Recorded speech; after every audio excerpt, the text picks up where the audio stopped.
참 이렇게 우리 중앙교회의 강단에 설 수 있다라는 게 저로서는 참 영광이에요. 그리고 무엇보다도 참 어려운 스승님 앞에서 제자가 설교를 한다라는 게, 여러분들 이 자리에 안 서 보셔서 그렇지 이거 보통 어려운 거 아닙니다.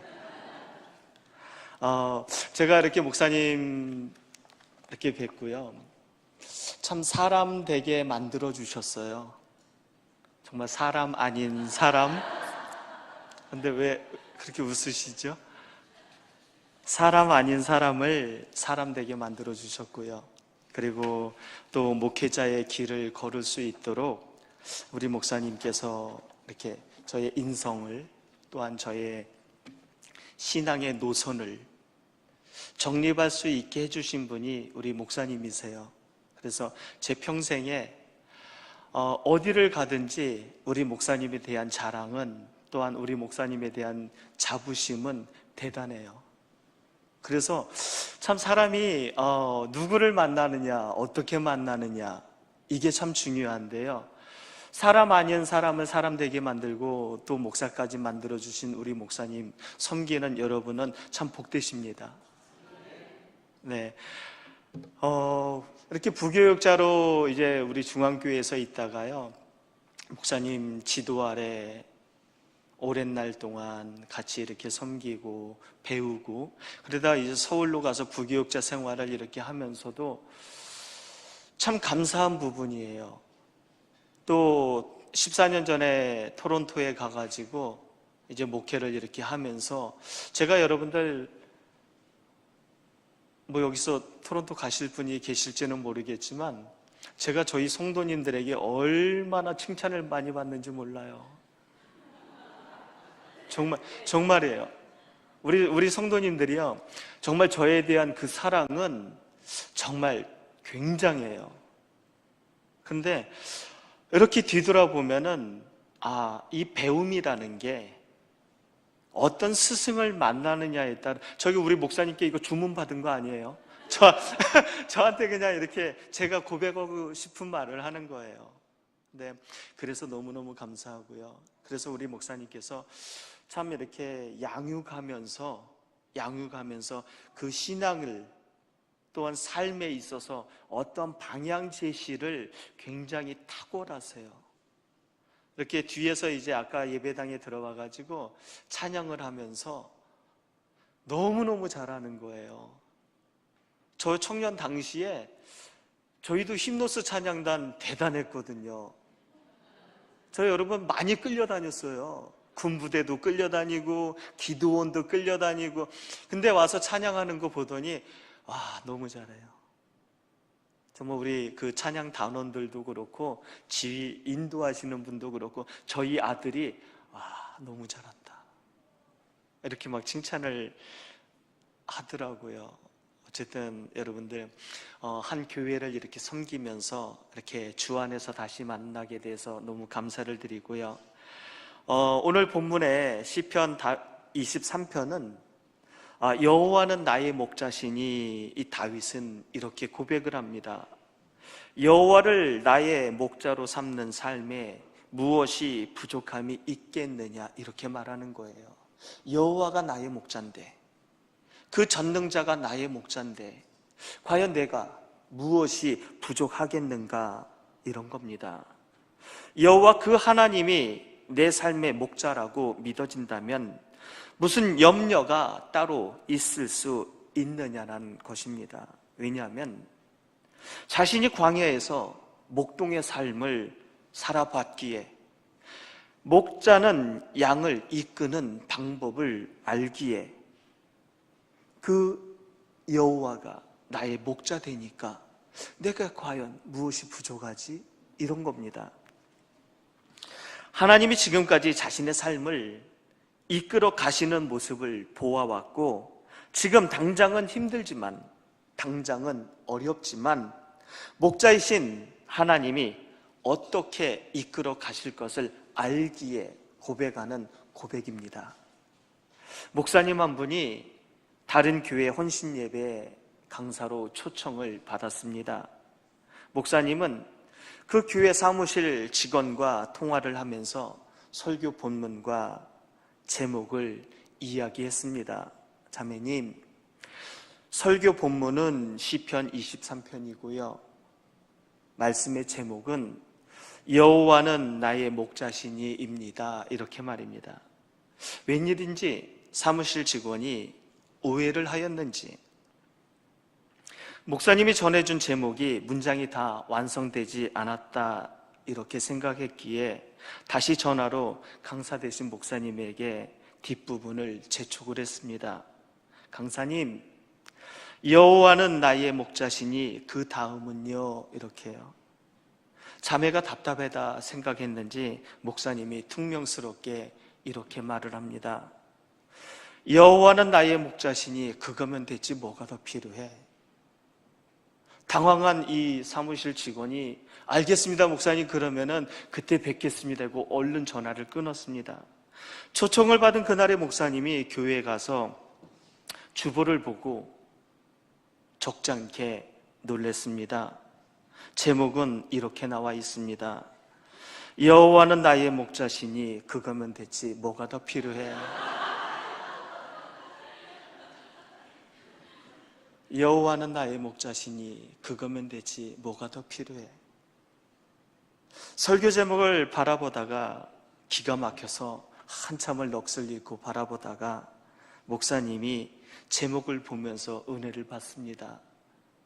여호와는 나의 목자시니, 여호와는 나의 목자시니 그거면 되지 뭐가 더 필요해? 아멘. 여러분, 여호와는 나의 목자시니 그거면 됐지, 그거면 되지 뭐가 더 필요하죠? 무엇이 더 있어야 되죠? 여호와를 목자로 믿는다면, 내 삶 속에 여호와를 목자로 삼았다면 과연 무엇이 더 필요할까? 사실 하나님께서 우리의 목자가 되어주신다면 더 바랄 것이 없지 않겠는가 하는 것입니다. 하나님 한 분으로 충분해야 하고 하나님이 함께 하시면 부족함이 없다 해야 하는 것 아니겠는가 하는 말입니다. 여호와는 나의 목자시니 내게 부족함이 없으리로다 노래했던 시편 23편은 다윗이 부른 노래입니다.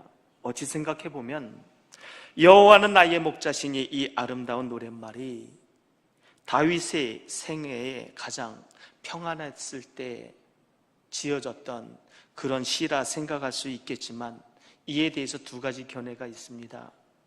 한 견해는 다윗이 가장 평안했을 때에 지어졌던 이런 시다. 또 다른 하나는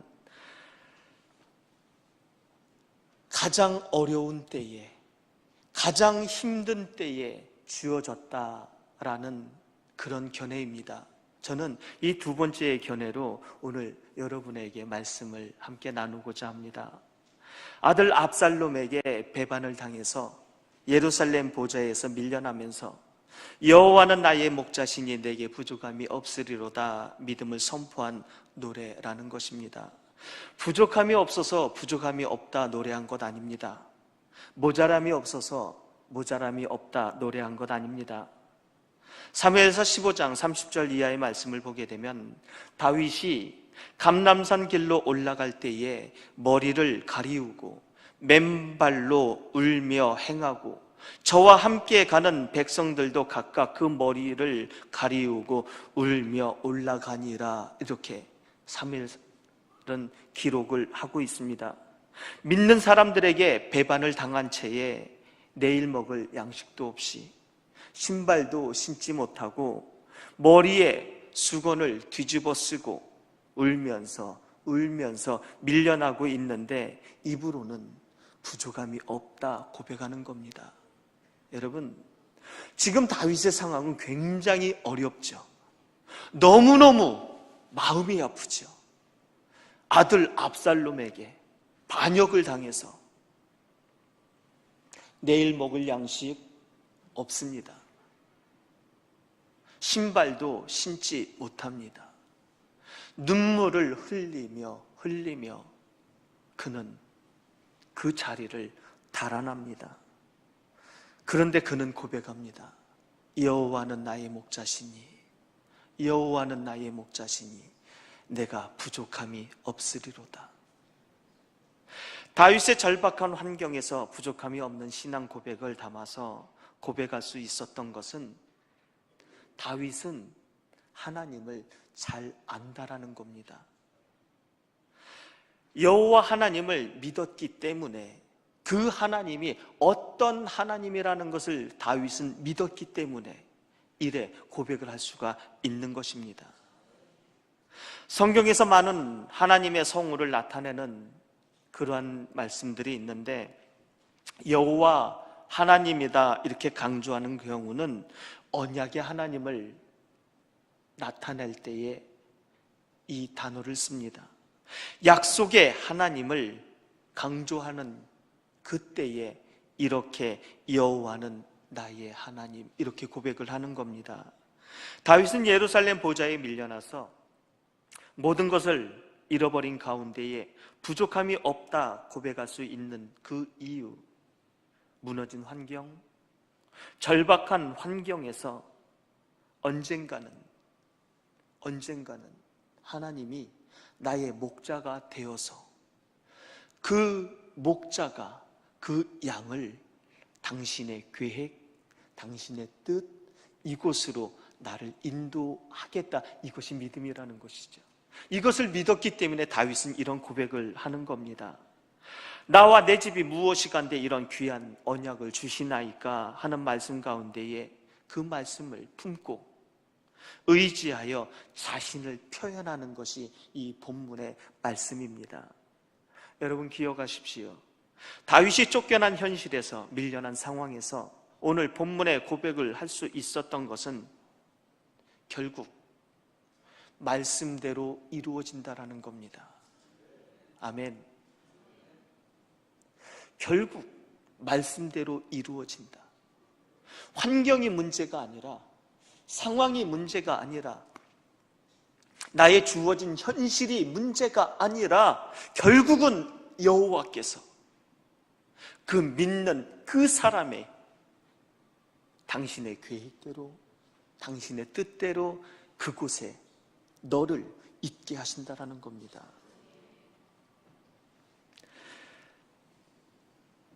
지금의 환경이 내 인생을 결정하는 것이 아니라 말씀이 내 인생을 결정할 것이다. 믿어버리고 그 말씀에 의지하는 그러한 선포입니다. 가능성을 가지고 한 것이 아니라 말씀을 근거해서 부족함이 없다 고백한 것입니다. 다윗의 부족함이 없다 고백할 수 있는 또 다른 이유는 인도하시는 그 하나님에 대한 확신입니다. 그가 나를 푸른 초장에 누이시며 쉴만한 물가로 인도하시는도다. 다윗은 지금 아들 압살롬에게 배반을 당해서 예루살렘 보좌에 밀려나는 절박한 가운데에 있으면서도 자신을 힘들게 하는 압살롬을 이야기하는 것이 아닙니다. 하나님의 인도를 말하는 겁니다. 지금의 상황은, 지금의 현실은 너무너무 어렵죠. 너무너무 힘들죠. 그러나 다윗은 거기에 매이지 않습니다. 다윗은 지금 어려운 환경, 어려운 처지, 그것이 아니라 오직 여호와, 그 하나님, 그 하나님의 인도를 믿기 때문에 그 고백이 가능한 겁니다. 여러분,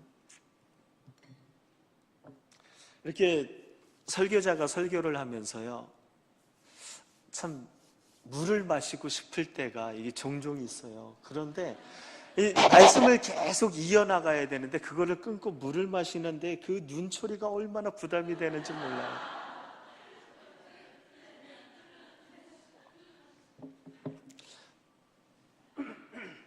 그 토론토에서 이제 저희 교회는 뭐 이렇게 캐네디언 교회를 렌트를 해서 사용을 해요. 그래서 캐네디언들이 11시에 예배 드리고 이제 막 예배 드리고 뭐 티타임 갖고 이제 빠져나가면 저희가 이제 모여서 예배를 드려요. 렌트를 하는데 아무도 없었어요. 처음 개척을 하는데 아무도 없었어요. 여기 그런 말을 이 한국에서 사용하는 말이 1도 없다 그러더라고요. 그야말로 1도 없었어요. 근데 개척을 하고자 이렇게 해서 갔는데 할아버지 한 분을 소개를 받았어요. 33년생이신 집사님이신데요. 남자분이신데 이분이 그 박정희 대통령 때에 파독 광부로 가셔가지고 독일에서 광부 생활을 하셨어요. 근데 그 당시에 파독으로 가실 때에 이 지적 수준이라든지 이런 모든 면들을 다 추려가지고 갔거든요. 그냥 아무나 간 게 아니었어요. 근데 이 집사님은 굉장히 인격자셨고 배움도 있으셨고요. 그 집사님을 이렇게 만나가지고 이제 교회를 개척을 하게 됐죠. 저희 식구 4명하고 집사님 한 분하고요. 근데 이 집사님이 자제분들이 좀 계세요. 토론토에 큰 딸이 계시고 캘거리에 큰 아들이 계시고 그 토론토에서 그 웨스트로 한 1시간 거리 그 옥빌에 막내 아들이 계시고 그리고 밴쿠버에 둘째 딸이 계시고 저쪽 미국 버지니아 그쪽에 이제 막내 딸이 계신데 이 집사님이 이제 혼자 이제 부인 되시는 분은 이제 미리 오래전에 돌아가셔서 혼자 사세요. 혼자 사시는데 그 큰 딸이 늘 그분을 케어하세요. 예배 드리고 가서 청소도 해주시고 뭐 이렇게 해주시는데 이 집사님을 만나가지고 이제 개척이 시작됐죠. 개척이 시작됐는데 막막해요. 그래서 막 나름 열심히 기도하고 막 하면서 이제 아시는 분들 전도를 한다고 신방도 가고 막 그랬는데 한 3개월 지나니까 배가 부응이 되더라고요. 할아버지 한 분이 더 오셨어요. 그래가지고 이 집사님 할아버지 2분하고 교회를 그렇게 예배를 드리는데 이 먼저 개척하신 할아버지 집사님은 그 당신이 생신을 맞이하시면 그 밴쿠버에 가셔서 한 달 정도 거기서 머무르세요. 그리고 그 다음 해에는 저쪽 캘거리에 가서 한 달 머무르세요. 그 다음에는 저쪽 버지니아 가서 또 한 달. 그렇게 수년 동안 하셨는데 저희가 이제 개척을 하고 나서는 이 집사님이 이제 미국에 가시면은 이제 한 주 지나고 2번째 주 거의 한 주 말쯤 되면은 마음이 막 불안한 거예요. 막 조바심을 내세요. 그래서 이제 따님이 그래. Dad, why? 왜 그러냐고. 아버지 왜 그래요? 아니야. 그러면서 이 집사님이 하시는 말씀이 딸한테 나 빨리 가야 되겠다. 아니 아버지 why? 왜 그렇게 빨리 가세요? 빨리 가야 돼. 왜요? 내가 교회 빠지면 50%가 빠져. 성도님 2분 계신데 당신이 빠지면은 50%가 빠지는, 절반이 빠지는 거예요. 그러니까 이 집사님이 다른 데 가셨다가 오래 머무르질 못하세요. 나 빨리 가야 돼. 내 교회 지켜야 돼. 내 교회, 내 자리, 내가 앉아있는, 내가 하나님 앞에 예배 드렸던 그곳에 내가 있어야 돼. 그래서 이 집사님이요 늘 그렇게 섬겨주셨어요. 그런데 그 섬김이 당신의 그 자리를 지킨다라는 게 저한테는요 얼마나 감사한지 몰라요.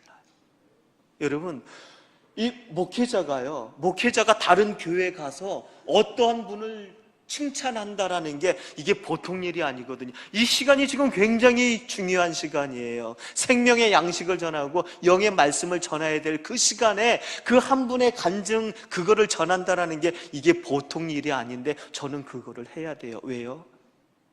저는 그 집사님의 그 섬김이 아름답기 때문이에요.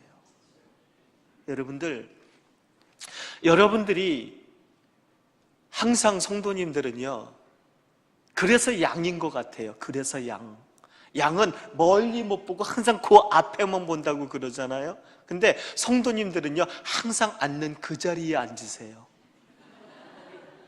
지금 웃으시는 분들은 거의 동감을 하시는 것 같아요. 항상 그 자리에 앉아 조금 늦게 갔는데 내 자리에 앉아 있으면은 이렇게 뭐라고 막 대놓고는 안 해도 막 돌아서 뭐라고 그래요. 근데 그분이 항상 그러셨어요. 그 앉는 자리에 항상 앉아주셨어요. 그러면 목회자는요, 마음이 안정이 돼요. 한 분이라도 조금 안 오신다든지, 조금 늦게 오시면은요, 그 자리가 비어 있으면요, 말씀은 전하면서도 시선은 거기가 있어. 왜지? 뭐지? 무슨 일이지? 저희 교회에 그 집사님, 젊은 집사님 내외예요. 젊은 집사님 내외인데, 저희가 그 토론토에서 있으면서 그 오렌지빌에 사셨어요. 그러니까 노스 웨스트로 교회에서 거의 하이웨이로 1시간 30분 거리예요. 그 두 어린 아이들을 데리고요, 그 차로 1시간 30분을 달려와가지고 앞에서 찬양 인도하고 또 예배 드리고 이것저것 하면서 또 가요. 1시간 반 동안 또 가요. 그 일을 얼마나 오래 하는, 여러분들 저희 교회 성도님들이요, 저희 교회가 이렇게 토론토 중심에 있질 않아요. 조금 이렇게 사이드로 빠져 있어요. 그런데 그 교회에 오시는 분들 중에는요, 차하고 지하철하고 4번을 갈아타서 오세요. 저는 그런 분들한테 정말 제가 허리 숙여 감사를 하죠. 오시는데 1시간 50분이 걸려요. 집에서 나오셔갖고 버스를 타세요. 버스에서 내리셔서 서베이를 타세요. 서베이에서 내리셔갖고 또 갈아타세요. 버스를 타세요. 그리고 내리셔서 또 그렇게 하는데 1시간 50분이에요. 날이라도 좋으면 덜 미안해요. 근데 비라도 오면, 바람이라도 불면 마음이 아파요. 안 오시는 거 아니세요? 오세요. 옷 튼튼히 입고 오세요. 오시는데 추워가지고 팍 떨어요. 그런 분을 바라보면서 저를 바라보게 돼요. 내가 이분들 앞에서 어떻게 해야 되지? 내가 이런 분들 앞에서 내 모습이, 내 위치가 어떻게 해야 되지? 근데 저는 그 어려운 그런 자리에서도 저는 배운 게 있어요. 목사님, 저 어렸을 때부터 겸손해라, 낮아져라, 섬겨라. 그 말은 교과서가 됐어요. 그래서 그대로 해요. 그랬더니 우리 성도님들 저 대빵 좋아해요. 제가 실수하는 거요, 제가 실수도 웬만해선 안 하지만 제가 조금 실수하는 거 우리 성도님들 다 받아줘요. 그 할아버지 집사님, 33년생 그 할아버지 집사님 저한테 그래, 목사님 하세요. 제가 뭔가 한 가지 이렇게 하고자 할 때에 그 집사님 지금까지 No, 이거 한 번도 없으셨어요. 하세요. 목사님 하세요.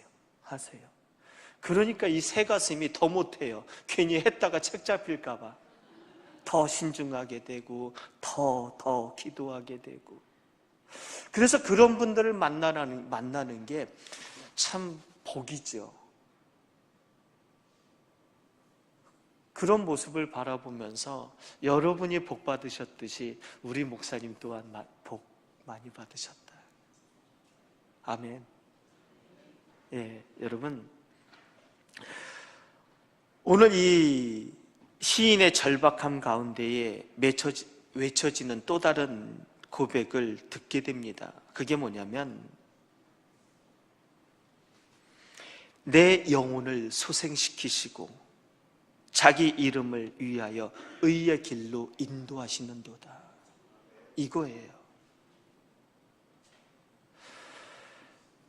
우리가 잘 아는 요셉, 노예의 삶을 10년이나 살죠. 감옥에서 3년을 살죠. 그가 잘못한 게 뭐죠? 그의 허물이 뭐죠? 요셉의 잘못이, 요셉의 허물이 뭐예요? 제가 성경을 바라보면서 요셉의 감옥에 갈 일 찾은 거, 그 보디발의 집에 가정 노예로 팔려간 거, 그 갈만한 일이 없어요. 그런데 그는 보디발의 집에서 10년 동안, 감옥에서 3년 동안 그 어려운 생활을 하죠. 그게 뭔가 하면 그 신앙 고백이에요. 하나님이 보여주신 신앙 고백. 형들을 불러가지고, 형님들 모여봐, 형님들 와봐, 내가 꿈을 꿨는데 내 볕단이 일어서 있고 형들이 나한테 삥 둘러서 나한테 절을 하대. 그랬더니 형들이 하는 말이 뭐야? 그럼 네가 진짜 우리들의 왕이 될 거야? 또 꿈을 꿔요. 엄마 아버지까지 다 불러 모아놓고 꿈 이야기를 해요. 내 얘기 좀 들어봐요. 내 꿈 얘기 좀 들어봐요. 해와 달과 11별이 나를 삥 둘러서 나한테 절을 하더이다. 네가 진정 우리의 왕이 되겠느냐 했는데 아버지는 그 마음에 두었더라, 이렇게 말을 해요. 그가 신앙의 고백이에요. 하나님이 보여주신, 하나님이 허락하신 그 신앙을 그는 고백을 했는데, 그는 그때부터 어려움을 당하더라는 거예요. 형들에게 노예로 팔림을 당하게 되죠. 물구덩이에 던져지게 되죠. 보디발의 집에, 애굽에 팔려서, 그것도 다른 나라의 노예로 10년 동안 쇠가 빠지게 고생을 하죠. 거기에 또 안 한다라는데, 나는 신앙을 지킨다라는데 억지로 잡아채가지고 같이 잠자리를 하자고 보디발의 아내가 그렇게 유혹을 하는데, 그 속에서도 신앙을 지켜가며 옷을 벗고 달아나는데, 그것이 무엇가 잘못됐다고 감옥에 가둬요. 요셉은 그 이후로 13년 동안을 엄청나게 어려움을 당하게 되는데, 그 뭐 때문이에요? 신앙 고백이에요. 근데 성경 창세기 39장의 말씀을 보게 되면 요셉이 불통이다 하는 이야기 한마디도 없어요. 여호와께서 그와 함께 하시니 그가 형통하였더라. 아멘. 여호와께서 그와 함께 하시니 그가 형통하였더라. 비록 지금 현실은 감옥에 있고 지금 상황은 남의 집에 노예로 있지만, 그 상황이, 현실이 요셉을 가둬놓는 게 아니라 여호와께서 함께 하시니 그것은 형통이었더라.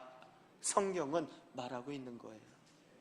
여러분, 우리가 신앙생활을 하면서요, 요셉 같지는 않지만 거기에 버금가는 그 마음의 어려움은 나이가 많든 적든 누구에게나 이건 다 올 수 있어요. 그것이 자녀의 문제든 사업의 문제든 건강의 문제든, 이런 문제들은 이모저모로 우리에게 다가올 수 있어요. 그러나 거기에 매이면 진짜 문제가 문제되죠. 그렇잖아요. 거기에 매이면 그 문제는 진짜 나에게 문제가 돼요. 그러나 우리에게 있는 게 뭐예요? 여호와 하나님. 그 여호와 하나님이 함께 하시니 불통이, 세상 사람이 보는 그 불통이 형통이 되더라는 거예요. 하나님이 함께 하시면 우리 예수쟁이에게 불통이라는 건 없습니다. 나의 시각이, 나의 믿음이 모자라서 그게 불통으로 보이는 거지, 내가 연약해서 그것이 불통으로 보이는 거지, 그것은 불통이 아니라는 거예요. 나에게 예수만 있다면 그것은 형통이 되어진다라는 겁니다. 다윗은 철저하게 신앙 중심의 삶을 살아갑니다. 영적 중심의 삶을 살아갑니다. 만 가지 부족함 가운데 있지만 다윗은 육신적 필요를 요구하지 않습니다. 영적인 필요, 이것을 다윗은 구하다라는 거죠. 안타까운 것은 많은 사람들이 자신의 육신의 필요에 민감하지만 영적인 필요에는 둔감하다라는 거예요. 영혼의 필요를 느끼기는 하지만 그 영혼의 필요는 늘상 육신의 필요 앞에 뒷전으로 밀려나게 된다라는 거예요. 영적인 필요함을 느껴요. 알아요. 원해요. 그러나 당장의 눈앞에 보이는 그 육적인 그 필요 앞에 영적인 부분은 항상 밀려난다라는 거죠. 몰라서가 아니에요. 알아요. 아는데도 못한다라는 거예요. 근데 참 목회자로서요, 이 부분만 넘어가면, 이 상황에서, 이 현실에서 이것만 영적으로 넘어간다면 여호와 이레가 있지 않을까? 아무도 아멘은 안 하지만 이 상황만 넘어가면, 이 어려운 현실만 넘어가면 여호와 이레가 있지 않을까? 그래도 아멘 안 하면 어쩔 수 없죠. 여러분, 우리가 하나님을 믿으면서 참 해결해야 될 문제 참 많아요. 그래서 바울은 날마다 자기를 쳐서 복종시킨대요.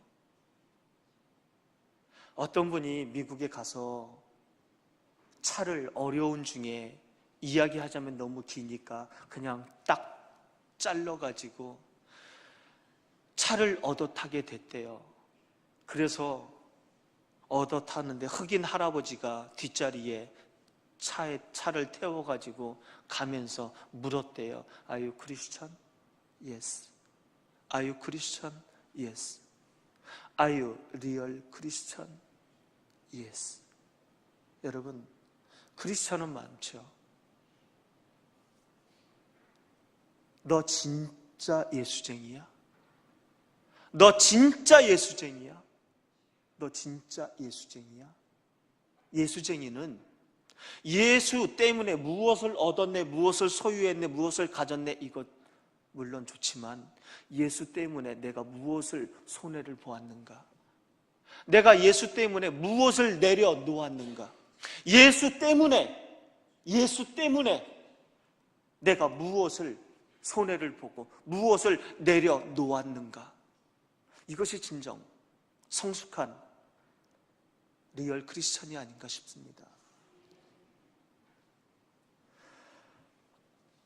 여러분들 표정을 보니까 길게 가면은 다음에 또 한 가지만 이야기하고 마칠게요.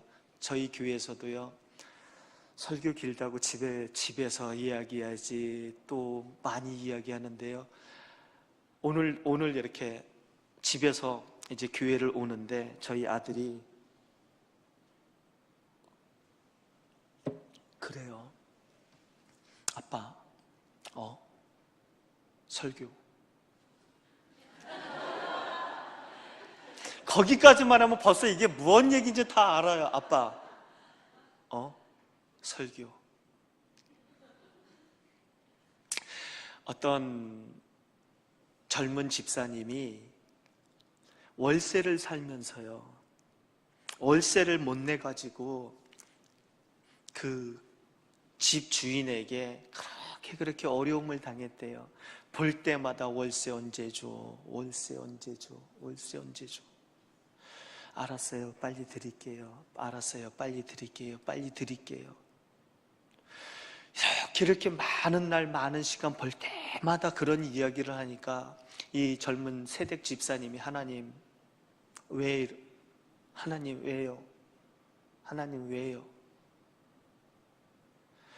그러다가 그 집사님이 새벽 예배를 갔다 오다가 교회에서 이렇게 버스에서 딱 내렸는데 발을 디디는데 지갑이 하나 있더라는 거예요.